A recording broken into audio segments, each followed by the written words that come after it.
everyone, welcome to QA Labs for you. This is another episode of QA SAMVAAD Season 2. Today we have a special guest who is having more than a decade year of experience into test automation, and she is also a active conference speaker. She is known as a powerhouse in Swedish testing community. So without wasting any more time, I'm just calling Maria on the show. Hi Maria, how are you? Hello, nice to meet you. I'm good. Thank you. How about you?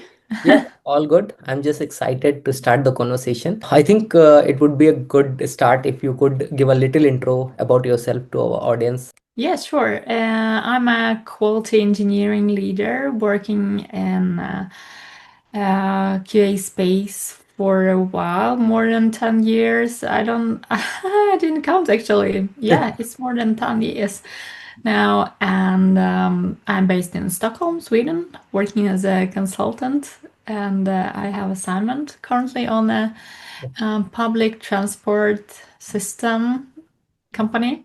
So it's very exciting. Great, great, great. So you have more than 10 years of experience into test automation, right? Yeah, I started as a test automation engineer, and now I'm more into test leading and quality engineering leadership. So I'm running teams and creating testing strategies for teams who want to make sure their deliveries are keeping with the demands of the market and the testing strategies that are based on risk assessments and yeah, good properties that the customers expect from modern products. Okay, okay, great, great. So like 2025 is about to end, right? And it's been more than 10 years. You have seen different changes into test automation. So I want to Mhm. know from your experience how things Mhm. have changed into test automation in last 10 years. Mhm. Yeah, right. When I was just beginning my test automation journey, Mhm. everyone was talking about test automation and everyone was saying that okay, test automation is going to kill all the manual testing and that we're about to automate everything. As you might know, it didn't happen Yeah. until now, and so right now we are experiencing the second wave of similar expressions where people are telling us that okay, AI is going to change everything and we're going to automate everything and humans are no longer needed, Mhm. which I doubt actually. But Okay. let's see what the next year brings. But Mhm. I believe that. We need to keep up with the technology and know about it more to make informed decisions Mhm. based on the context and based on the available resources that we have right now. Right, right. So you have also started leveraging AI into your QA space as of now? Mm. We're a bit careful with AI right Mhm. now on my current projects because I'm working in a public space where public data is protected a lot by the law and so on. So we need to stick to the legal requirements. Mhm. So there is some AI incorporation in our test flows, but not too much. But at the same time, we're creating some AI products Okay. for our customers, Mhm. where we both automate different processes with the help of AI where it's needed and possible. And it also opens a new chapter in testing because, like, we not only need AI to test things, but we also need to test AI itself. Yeah. And it's a completely different, well, not completely different approach, but it's a new page in testing history, and we need to adjust and find new ways to test these type of systems that are only partially deterministic, and the big part of them is like very variable, and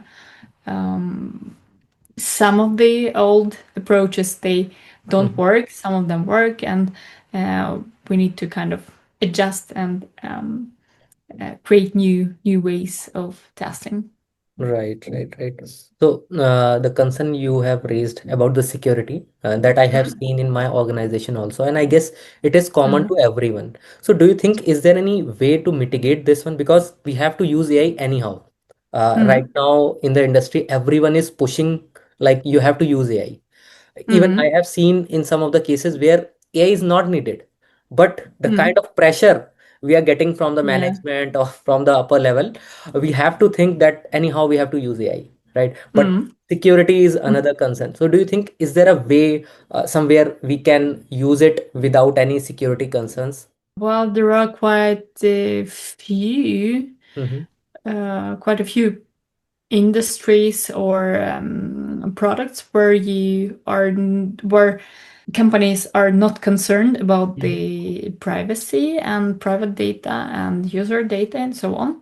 Mm-hmm. Well, in some spaces, of course, it's quite, there is a big space to apply AI, Yeah. like customer chatbots or similar.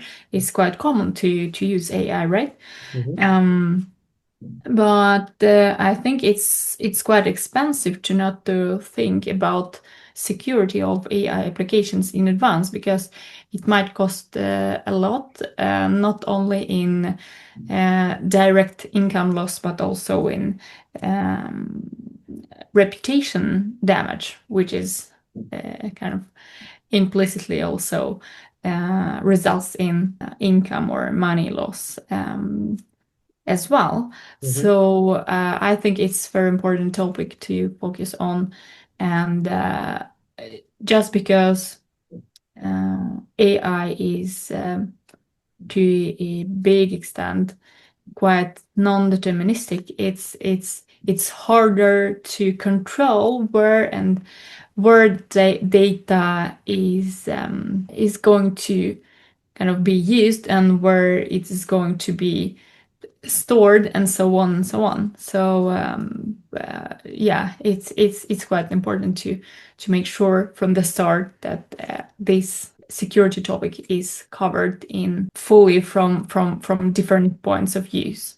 Right, right, right. Like we are using so many AI powered applications, right? And behind every Mm-hmm. application there is a LLM, right? So do Mm-hmm. you think we can also perform some security test around LLM models also in future? Maybe not now. Mm-hmm. Well, of course, AI is not just LLMs, but LLMs, they're a big part of the AI that's widely accessible to most of the companies. Mm-hmm. And of course, LLMs, they're creating this basic starting point Mm-hmm. for many companies to start using AI. Mm-hmm. And of course, security is an important thing to think about from the start. And as I see it right now, many companies struggle to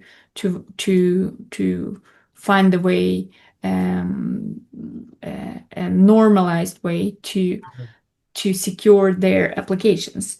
And actually, there is already a lot of research on this topic, even though it's of course not super long term, because LLMs itself, they started to emerge quite Yeah. recently. But still, there is some research on this topic, and and there are a lot of communities who try to keep track of the latest events Mm-hmm. connected to AI security, and it's very interesting to check those live databases, where you can go and kind of live see what happens in this space, and which anomalies and incidents are being reported Mm-hmm. live. So this is my way Yeah, of yeah. uh, being up to date with the latest Yeah. events and so on. And the other thing, to try to keep awareness. I mean, and then the other thing that I like to recommend is to start with checking Mhm. UVA's guidelines, Oh, because they summarize all the best practices and all these incidents that are being reported in the live databases. They are categorizing them and extracting top 10 most common vulnerabilities. They describe them in a very detail, and then they also suggest mitigation strategies and also how to test for these types of vulnerabilities. So, yeah, I think it's a good starting point yeah. for every company that wonders where do we start? How do we test? How do we implement the system, the AI into our products, and make sure that they are compliant with the latest security requirements? Right, right. And even I'm just thinking maybe in future, in 2 to 3 years, we can also expect some new roles like AI security tester, something kind that, right? Maybe this Sure, will be the sure. future.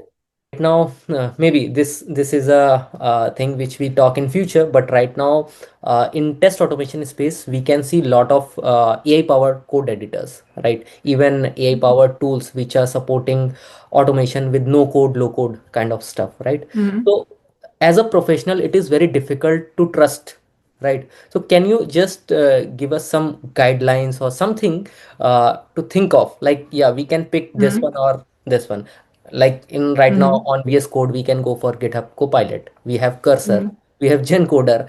There are so many code editors, everyone is performing Mhm. similar kind of stuff, right? But still Mhm. like because in the market on LinkedIn we can see so many posts from different code editor point of view, or I can say Mhm. from different tool point of view. So somewhere Mhm. professionals get confused, right? So Mhm. what's your take on that one?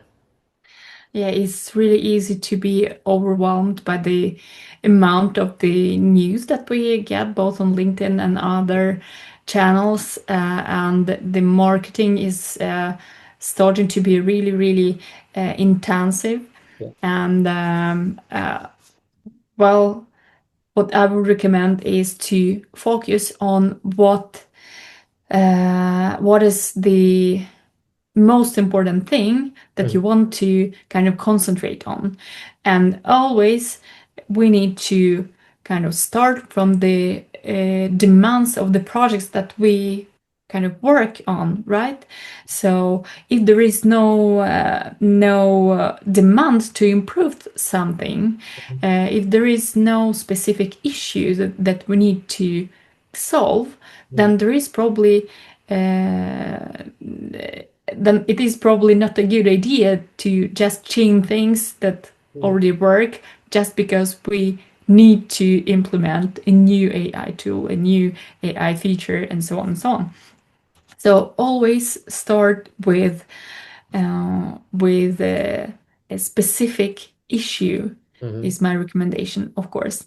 And then I love the scientific method and always try to try to implement it on my workplace and whatever I do, Mhm. or wherever I kind of try to implement something. And the thing is that it always has to be a kind of iteration cycle where you try something Mhm. or educate yourself about a topic, about the issue that you have, right? And then you try something, you experiment, Mhm. apply a few options, kind of rank the top, I don't know, top 5 to 10 options, and then you try um, top three, let's say, Mhm. in exactly your environment, and then you make your own opinion about it. You kind of evaluate it, and then try to scale it only after a few experiments, not straight out of the box, kind of after this analysis phase. And then you kind of complete this cycle again and again and again to improve whatever you got in the previous iteration cycle, because then it creates the loop that uh, improves both your understanding and practical ability to implement things with each iteration, because only theory without a practical application, it doesn't mean anything.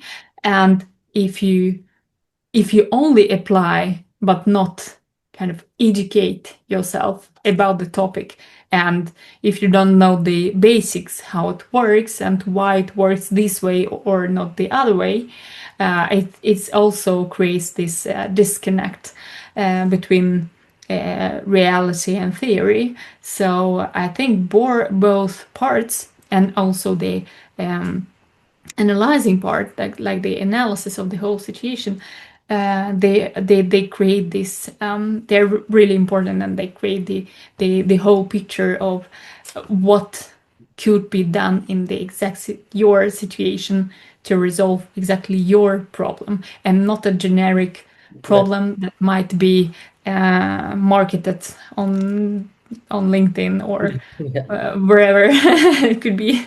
Yes, yes, yes. Agree, agree. One more suggestion I want for our Mm-hmm. audience, specifically in AI. Right Mm-hmm. now, like professionals are using AI for data generation, for script creation, for analysis. Mm-hmm. So apart from these three, can we also leverage AI in other areas Mm-hmm. into QA space?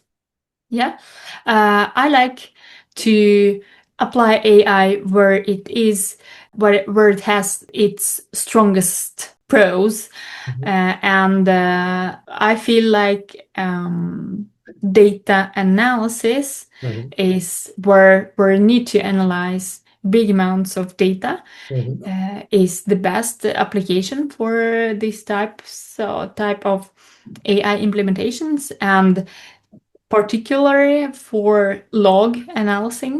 analyzing, where you need to kind of sift through all the logs and find any deviations. This is where AI shines quite a bit, because um, there is no human able to kind of check through the logs and find the patterns that AI can find. So, and at the same time, um, this way we're not exposing too much information to the outside of the project, and kind of yeah, use the best capacities of and properties of AI applications in test automation. Okay. And while using AI, what all Mhm. most common issues people are ignoring? Well, I think most of the companies, they overlook security because they think it's not, maybe not that relevant. Mhm. Yeah, and also over reliance on AI is Yeah. also an emerging topic, because it's a kind of black box. You don't know how the logic is working at the, and it's non-deterministic, so you could get different answers every time you run like a test or your program. So this also creates a lack of kind of responsibility for the result, accountability for the result, which is quite important, because if we, well, of course, we can create more tests easier, Mm. quicker with the help of AI, but it doesn't mean that AI is going to take the responsibility for the result, right? So if Mm-hmm. we don't control the content and context in which we create, in which AI creates new tests in big volumes, then it's easy to kind of miss this accountability part, Mm-hmm. which is really really important in testing space, because we testing professionals, we're responsible for the quality part of the delivery, and if we rely on AI Mm-hmm. test automation generation too much, then it's easy to kind of lose this connection. Okay, fine. One more thing I want to discuss that I'm seeing on LinkedIn especially. This Mm-hmm. is kind of a narrative I have seen. Most of the people or most of the organizations are saying that dev can do the QA work, especially Mm-hmm. with this AI trend, right? So do you Mm-hmm. think that can be done with dev itself, the QA work? Uh, well, well, as many consultants love to say, it depends a lot on the context, Mm-hmm. because it could be like that, Mm-hmm. but you know, it's kind of hard to keep different hats Mm-hmm. on when you're a developer, and of course, development work is more focused on the delivery, Mm-hmm. while quality work is focused on making sure that the delivery Mm-hmm. is going out to the customer uh, within the right conditions and fulfilling their needs, Mm-hmm. which is kind of a different dimension of software development, right? So my short answer is it depends. It could be like that, but it's not necessarily affecting quality in a good way. Okay, okay. So now it's my personal question after this. Mhm. Like, if a QA can leverage AI in an effective way, do you think Mhm. QA can also replace dev? The vice versa? What's your take? I mean, Well, well,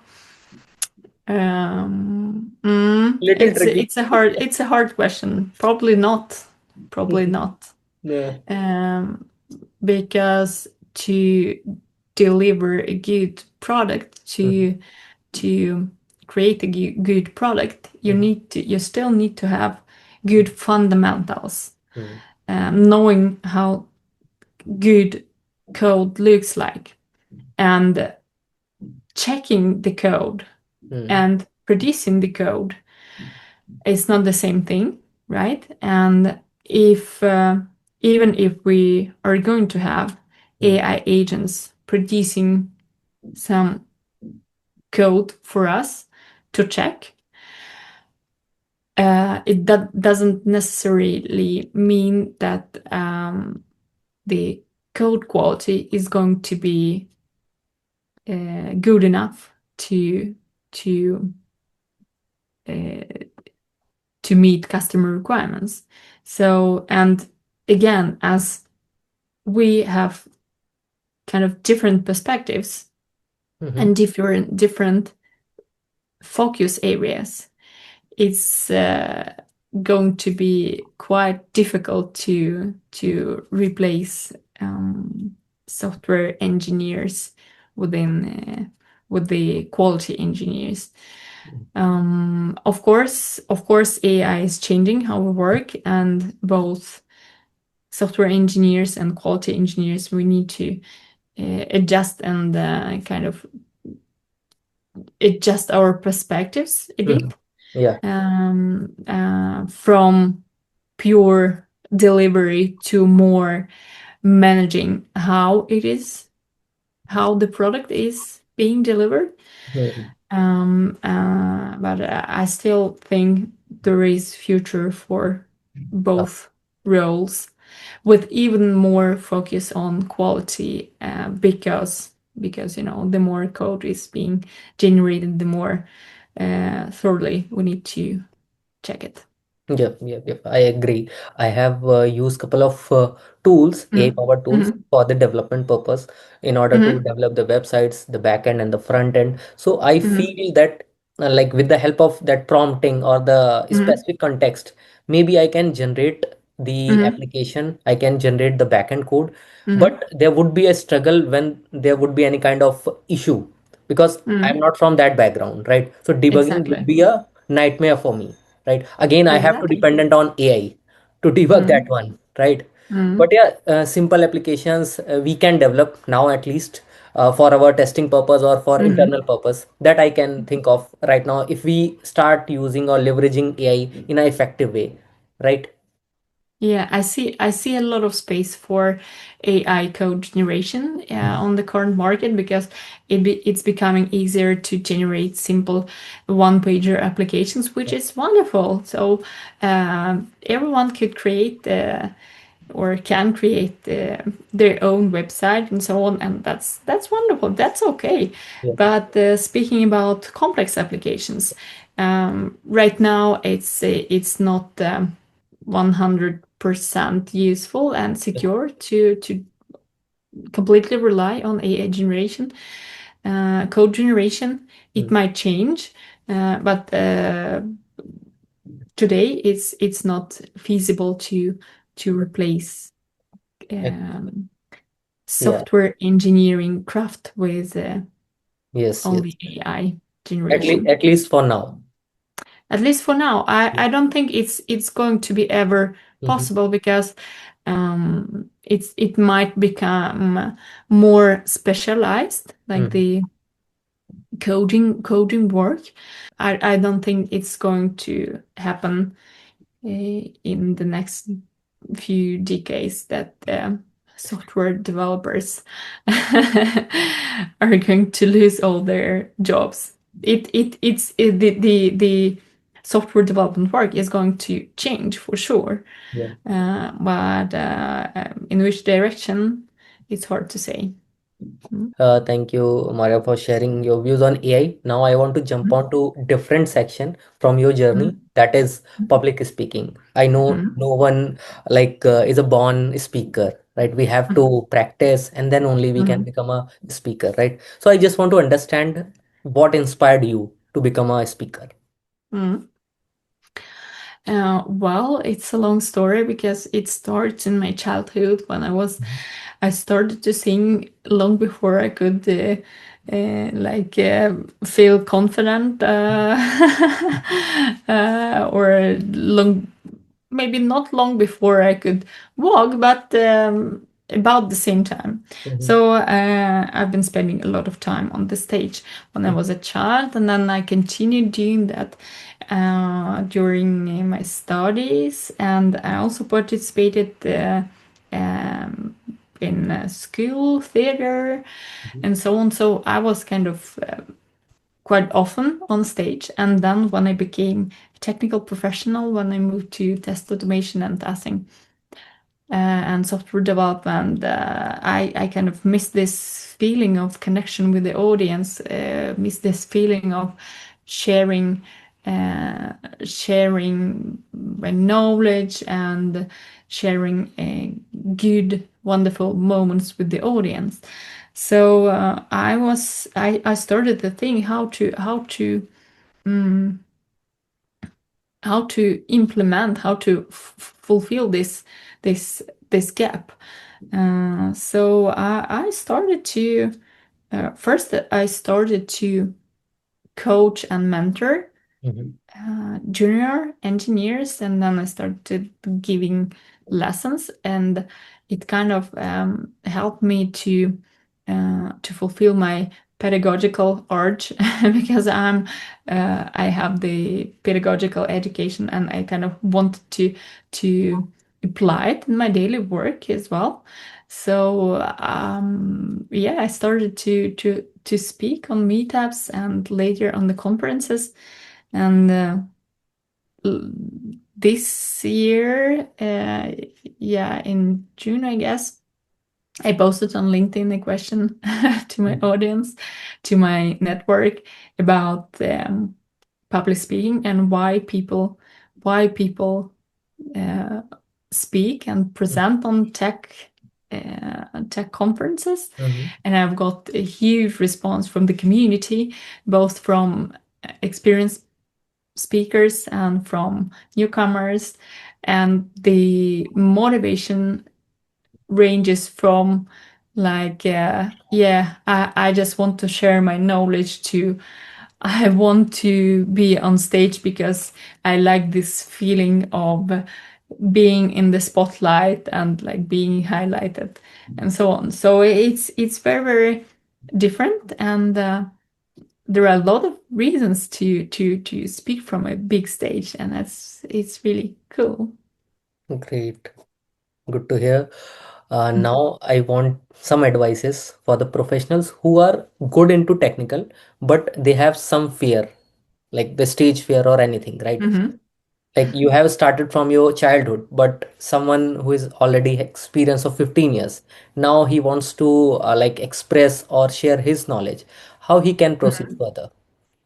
Any advices? Yes, yes, sure. I read somewhere that most of the people, Mm-hmm. like, I don't know, most of the people, they fear, they have a fear of public speaking. Yeah. And even the most experienced speakers, they also feel this stress when they get on stage. Mm-hmm. And because we're social beings, we kind of fear judgment, and we fear being um, questioned, because it's really hard to get on stage and kind of open your mind and soul to a lot of people at once. So there are no born speakers. Mm-hmm. So the most important part is to make the first step, and it's nice to start small and iterate again and again. And it's nice to start from a short speech, maybe just for your team, to present like 5 minutes. Mm. It's enough. And then move to a longer meeting presentation, maybe, Right. and then move to a meetup presentation. And then after a while, you're going to be ready for a big stage on a conference. And I would say that presenting online, it's both easier and trickier at the same time. So some people think it's easier because you kind of don't face the audience face to face. But at the same time, it's harder to create connection and to feel the connection to the audience. So it could be a good advice to start with online speaking, but for some people it doesn't work. Mm. And if speaking from the stage, even when speaking from the stage, it's good to remember that we're not perfect. No one is perfect. And if speaking from the heart, if speaking from experience, no one can tell you that you're wrong, right? If Right. you're just making an experience report from your project, from your life, then it's much easier to start with these types of presentations, because no one can say that you're wrong with your experience, because it's only your Your experience, experience. right? And so I heard a lot of times that people think that, okay, I don't have anything to say Mm. because there are so many presentations already. Everyone has already reported on everything. But trust me, your experience is unique and it's worth sharing. Um, and it's super interesting to see how other people approach several problems. it might be super useful for the audience to hear how exactly how you approached this exact situation in your context. And of course, there are a lot of practical tips as well, how to what to do just before the presentation. I love square breathing Mm, and different techniques to kind of calm my mind just before, because I feel the fear of stage every time I have like just 5 minutes before my talk. It's like peaking, mm, and then as soon as I get on stage, then it releases. mm. If you know the content you're speaking about, right? So Right. if you did the preparation phase good, then there is nothing to worry about.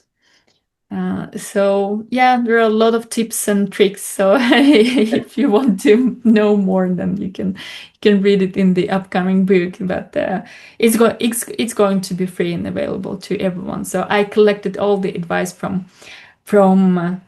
the community, Mhm. and this is going to be published by Eurostar soon. Thank you, Maria, for like collecting all the important Mm. things and sharing with us in the form of book, right? So that everyone can just read out and at least try implementing some of the practices, right? Yes, sure. And one more thing, Mm-hmm. the most important thing I didn't manage to mention yet Mm-hmm. is find a mentor, a person who will guide you, not necessarily give you all the answers, Mm-hmm. but giving you ideas on how to improve your talk, how to create a talk speaking from your experience and telling an interesting story. And that's very, very important. And there are some communities who offer this type of help. So if you don't have any colleague that Mm-hmm. is willing to help, or you probably don't want to talk to your kind of nearest teammates, so you can find this type of help and support in the open source communities. So I really encourage you to do so, to find someone to listen to you and generate new ideas. Right, right. So, Maria, how many conferences you have attended so far as a speaker? The speaker, Yeah. oh, I Because don't I I was don't know looking into really, your because I was looking into your profile actually on LinkedIn. I was just searching, there are so many, so I thought I can ask you directly. well, I don't have exact number, Mhm. because only this year it was maybe, I don't know, 20. But most of them were online, of course, Mhm. because yeah, I can't travel all the time to Yeah, just to make the conferencing, but still I try my best to share my experience with as many people as possible. So I use all the opportunities popping up and are provided to me. great, great, great. So, like Maria, apart from this public speaking, and now I want to ask something from leadership point of view, because Hmm. you have more than a decade year of experience into testing. So, Hmm. if someone is working as an individual contributor and willing Hmm. to lead a team, so what all Hmm. things he has to develop in his like work life or as a person? Hmm. Well, acting as a leader, Mm-hmm. well, if you're an individual contributor and want to move to more like a leadership position, Mm-hmm. it's nice to act as a leader already done, so that you get noticed, because there are exactly as there are no born speakers, Mm-hmm. there are no born leaders, Right. right? So you need to learn somewhere and show that you have this leadership abilities and properties already, if even if your unofficial or if your official title Mhm. is still like an individual contributor. So try to start early and don't fear to show your leadership abilities and properties straight away.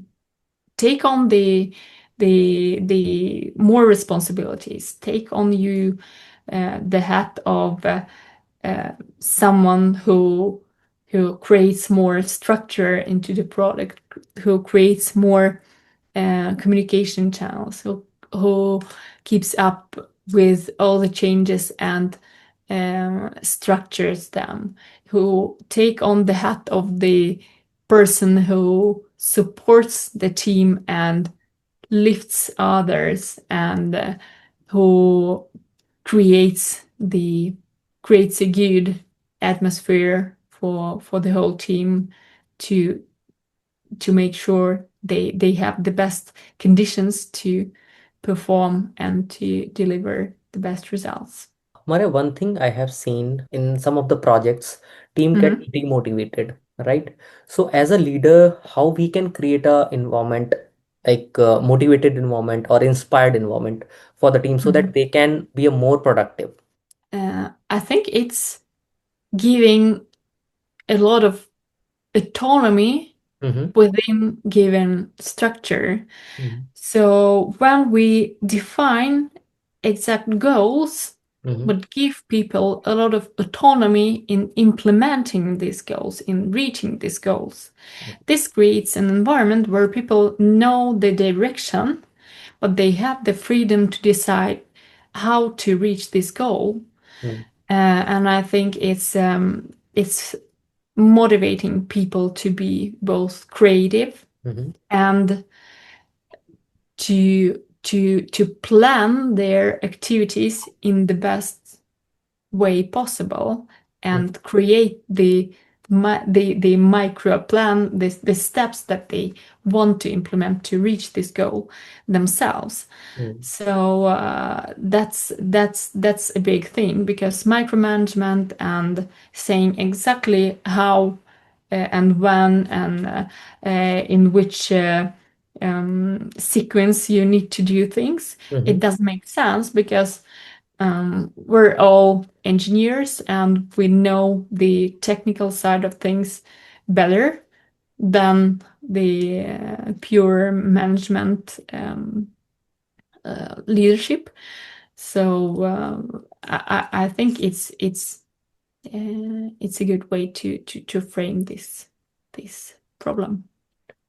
Right, and I think appreciation can also play a important role to motivate the team. That I feel. Of course, of course, recognizing efforts and showing appreciation and cheering people and making sure they know that they are heard and seen, and that the results that they are or the products that they are delivering are making sense to and are being used by customers. That's also big motivational motivation for the engineers to create better products, because if no one uses the product that they are delivering, then it's quite sad and lowers the motivation a lot.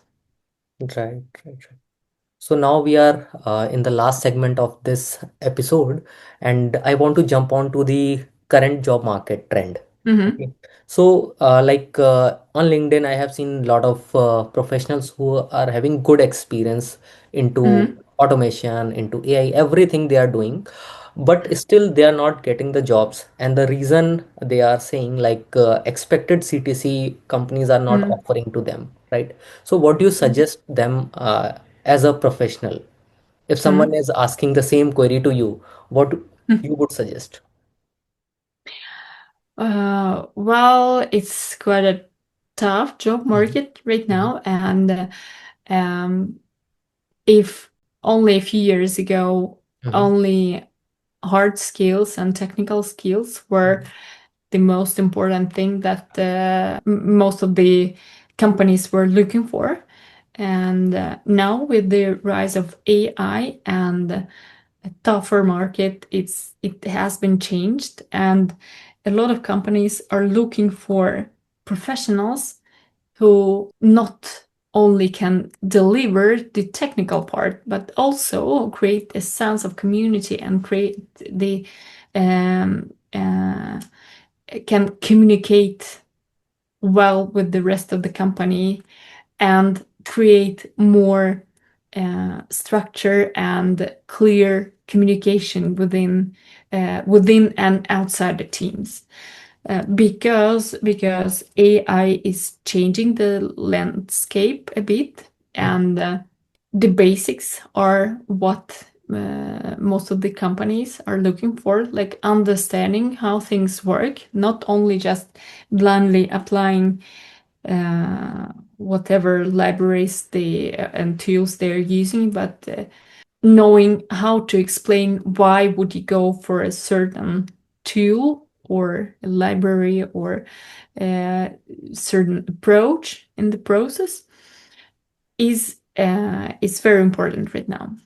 And then also showing what you do in advance, like creating a portfolio or preparing concrete examples, stories of what you did before. What are your best products? What are your best achievements? How did you do that? And so on and so on. So online presence and offline presence, speaking at the conferences, meetups, and so on, making sure people know what you do and how you do it professionally is quite important lately. Right, right. One more advice I want, like Mm-hmm. on LinkedIn again, I have seen so Mm-hmm. many layoffs are happening. Even this is known to everyone, right? So Mm-hmm. how professionals can deal with this thing? I mean, what they should do next? What they should do next after layoff, Yeah, I or mean, yeah. definitely they have to search the job, right? And that's the thing. But is there any other way to tackle that pressure, stress, right? How Mm-hmm. they get motivated? Mm-hmm. Well, it's a hard question because we're all different and we all react differently to stress factors like layoffs and so on. Mhm. But I think it's important to kind of take a break, to resonate about what do you want to achieve, what you can offer to the market, what are the strongest sides that you have, what are your best use cases, and so on. And I think, yeah, it's important to take a break first and kind of breathe out and find the mental balance first, and then analyze what are the most demanded skills on the market right now in your region. Before just closing this episode, I'm just asking one advice for a fresher and one advice Mhm. for experienced for 2026. Well, I think it's important to focus on upskilling Mhm. to keep up with the new trends. It's good to build your side projects and showcase products from the start. And if you're experienced experienced professional, then it's build your presence both online and offline on conferences and meetups and so on and so on. So build your portfolio and try to keep your CV as updated as possible, and make sure that you have um, good use cases to showcase on the interview. Thank you, Maria, for sharing all your views. I hope once this episode would be live, People will get to know more about all these stuff which are trending in the market.